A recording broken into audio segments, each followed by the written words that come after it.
नमस्कार, आप देख रहे हैं न्यूज 18 का डिजिटल प्लेटफॉर्म और मैं हूं आपके साथ सृष्टि शेखर। अगर आप केंद्र सरकार के कर्मचारी हैं, पेंशन भोगी हैं या आपके परिवार में कोई सरकारी नौकरी करता है तो आज की ये खबर आपके लिए बहुत जरूरी है। केंद्र सरकार ने 8वें वेतन आयोग यानी 8th पे कमीशन को लेकर एक बड़ा कदम उठा लिया है। सरकार ने आयोग के टर्म्स ऑफ रेफरेंस को मंजूरी दे दी है, यानी अब ये साफ हो गया है कि नया वेतन आयोग किन किन मुद्दों की समीक्षा करेगा और किन कर्मचारियों एवं पेंशन भोगियों को इसका लाभ मिलने वाला है। सबसे बड़ी बात यह है कि इस आयोग की सिफारिशों का सीधा असर 1 करोड़ से अधिक लोगों पर पड़ेगा। इनमें लगभग 50 लाख केंद्रीय कर्मचारी और करीब 65 लाख पेंशन भोगी शामिल हैं। तो आइए विस्तार से जानते हैं कि 8वें वेतन आयोग को टीओआर में क्या क्या शामिल किया गया है और सैलरी में क्या बदलाव हो सकते हैं। डीए, एचआरए, पेंशन, एनपीएस और बोनस को लेकर क्या नई बातें सामने आई हैं और आखिर किन कर्मचारियों को इसका फायदा मिलेगा। सबसे पहले बात करते हैं आयोग की संरचना की। सरकार के अनुसार 8वां वेतन आयोग एक अस्थायी निकाय होगा। इसमें एक अध्यक्ष, एक पार्ट टाइम सदस्य और एक सदस्य सचिव शामिल होंगे। आयोग को अपनी अंतिम रिपोर्ट सरकार को सौंपने के लिए 18 महीने का समय दिया गया। हालांकि यदि आवश्यकता महसूस होती है तो आयोग बीच में अंतरिम रिपोर्ट भी प्रस्तुत कर सकता है। अब सबसे महत्वपूर्ण सवाल यह है कि सैलरी में क्या आखिर बदलाव होने वाले हैं। सरकार ने अपने टर्म्स ऑफ रेफरेंस यानी टीओआर में साफ किया है कि कर्मचारियों के मौजूदा पे मैट्रिक्स और वेतन संरचना की पूरी समीक्षा की जाएगी। आयोग ये जांच करेगा कि वर्तमान वेतन व्यवस्था को किस तरह से अधिक तर्कसंगत बनाया जाए ताकि सरकारी सेवाओं में योग्य और प्रतिभाशाली लोगों को आकर्षित किया जा सके। इसका मतलब यह है कि सिर्फ वेतन बढ़ाने पर ही नहीं बल्कि पूरी सैलरी स्ट्रक्चर को आधुनिक जरूरतों के अनुसार तैयार करने पर जोर दिया जाएगा। अब बात करते हैं महंगाई भत्ते यानी डीए और अन्य भत्तों की। 8वें वेतन आयोग ने टीओआर में स्पष्ट रूप से कहा कि महंगाई भत्ता यानी डीए, पेंशनर्स के लिए महंगाई राहत यानी डीआर और हाउस रेंट अलाउंस यानी कि एचआरए सहित विभिन्न भत्तों की समीक्षा की जाएगी। वर्तमान व्यवस्था का अध्ययन करके आयोग नई सिफारिशें देगा ताकि बदलती आर्थिक परिस्थितियों के अनुसार कर्मचारियों को उचित लाभ मिल सके। इसके अलावा सरकार ने यह भी कहा है कि अभी कर्मचारियों को मिलने वाले कई छोटे बड़े भत्तों की संख्या काफी अधिक है, इसलिए आयोग इन सभी भत्तों का युक्त करेगा और जिन भत्तों की आवश्यकता नहीं है या जो बहुत जटिल है उन्हें सरल और व्यवस्थित बनाया जाएगा। तो अब बात करते हैं कि कर्मचारियों को मिलने वाली अन्य सुविधाओं की जो क्या हो सकती है। आयोग केवल वेतन और भत्तों तक सीमित नहीं रहेगा। इसके दायरे में वार्षिक वेतन वृद्धि, प्रमोशन नीति, कर्मचारियों को मिलने वाली नगद तथा गैर नगद सुविधाओं की भी समीक्षा शामिल है। यानी भविष्य में कर्मचारियों के करियर ग्रोथ और सेवा शर्तों में भी बदलाव देखने को मिल सकता है। अब समझते हैं कि ऐसे मुद्दे पर किस पर इस बार विशेष ध्यान दिया गया है। तो परफॉर्मेंस आधारित वेतन और इंसेंटिव पर ध्यान दिया गया। सरकार चाहती है सरकारी कार्य संस्कृति अधिक प्रभावी, जवाबदेह और परिणाम आधारित बने और यही वजह है कि आयोग को ये जिम्मेदारी दी गई है कि वो ऐसा वेतन ढांचा यानी सैलरी स्ट्रक्चर तैयार करे जिससे कर्मचारियों को बेहतर प्रदर्शन के लिए प्रोत्साहन मिले।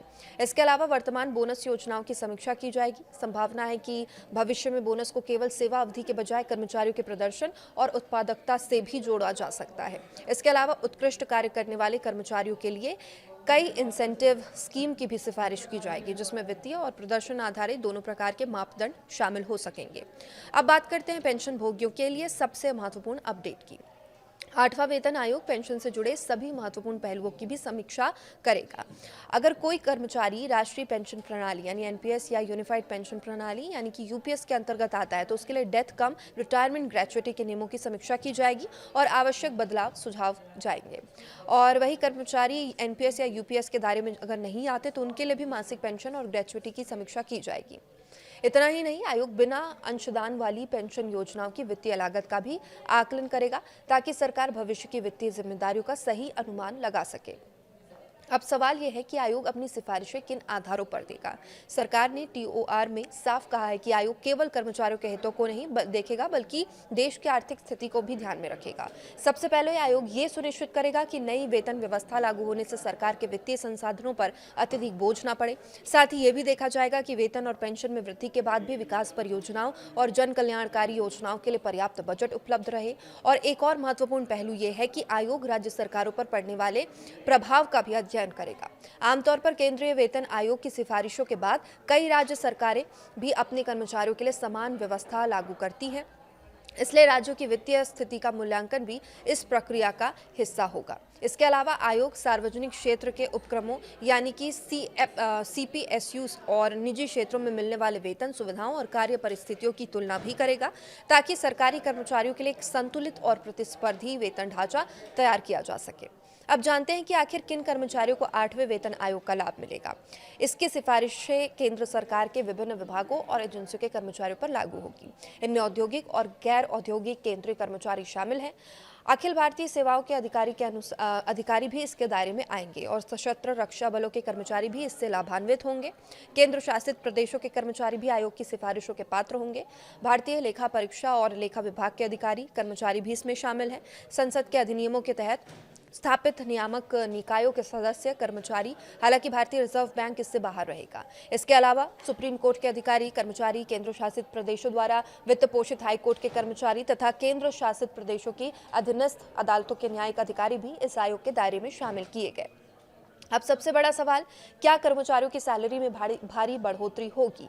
फिलहाल सरकार ने केवल टर्म्स ऑफ रेफरेंस यानी टीओआर को मंजूरी दी है। इसका मतलब ये है कि अभी किसी नई सैलरी फिटमेंट फैक्टर या वेतन वृद्धि की आधिकारिक घोषणा नहीं हुई है। अब आयोग विभिन्न पहलुओं का अध्ययन करेगा, कर्मचारियों के संगठनों, मंत्रालयों, विशेषज्ञों से सुझाव लेगा और इसके बाद अपनी सिफारिशें सरकार को सौंपेगा। अंतिम फैसला सरकार द्वारा इन सिफारिशों पर विचार करने के बाद ही लिया जाएगा और इसलिए फिलहाल सोशल मीडिया पर चल रहे फिटमेंट फैक्टर या संभावित वेतन वृद्धि के दावों को आधिकारिक घोषणा नहीं माना जा सकता।